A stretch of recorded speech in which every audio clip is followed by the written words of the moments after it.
Welcome to ICEM 2019 on air. We have another special guest who will join the interview.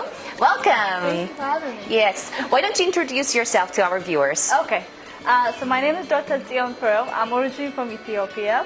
I do practice in the U.S. and I also work in Ethiopia for the government of Ethiopia at the Federal Ministry of Health. And I do split my time between Ethiopia and New York. And I'm glad to be here at ICEM here in Korea. Okay, I need to ask you this. You have this special role in both countries, right? And what is it like in Ethiopia in case of emergency medicine?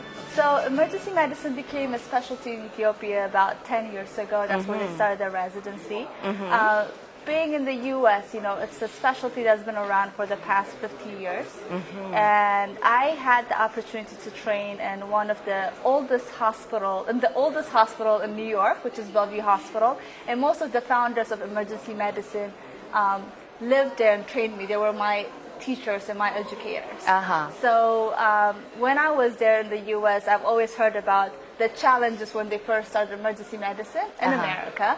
And when I go back to Ethiopia, I was also seeing and hearing about the challenges in Ethiopia, and there were a lot of similarity between Ethiopia and the U.S., the challenges. First, most of the other specialties looking down on emergency medicine, but at the same time, it's a very important part of the public health system. And that helped me really understand the challenges, and then based on the lessons learned in the U.S., to be able to apply that in Ethiopia. So it's a specialty in Ethiopia for about 10 years at the residency level. Most of the higher level engagement at the government level, the policy, the laws that are actually applicable to emergency medicine, they're still in the making. But in the past few years, I would say there's been a lot of governmental support towards emergency medicine, the recognition, and with most of the accidents, the injury, and also with a lot of the other emergencies that we have in the country, we have a lot of political support and government support. So we're progressing, but it's still challenging. Right. What about the topics that you were one of the speakers in the session, right?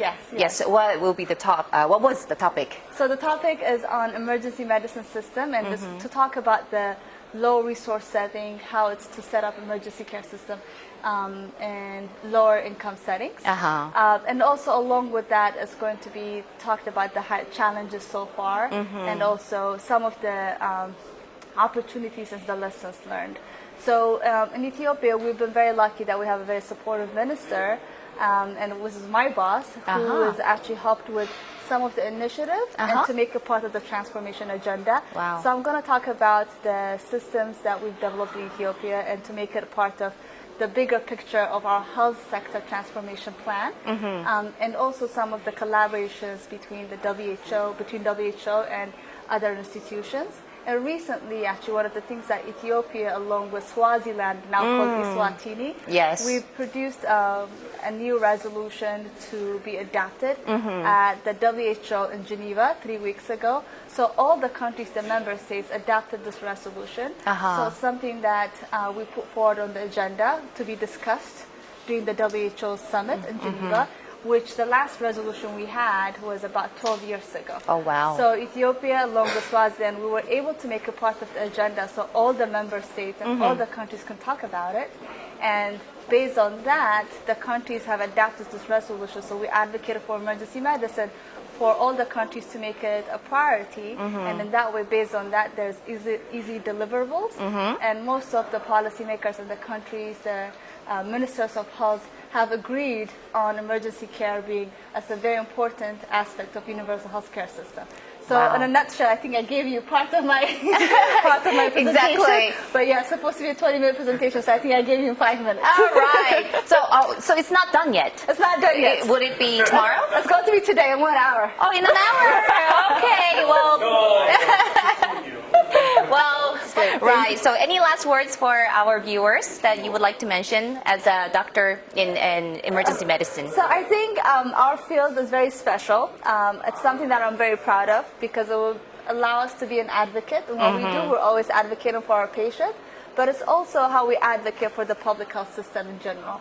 Most of the time, there are a lot of problems in the world or in the country, but I think emergency physicians or emergency care providers, we're fit to provide a solution to most of the problems.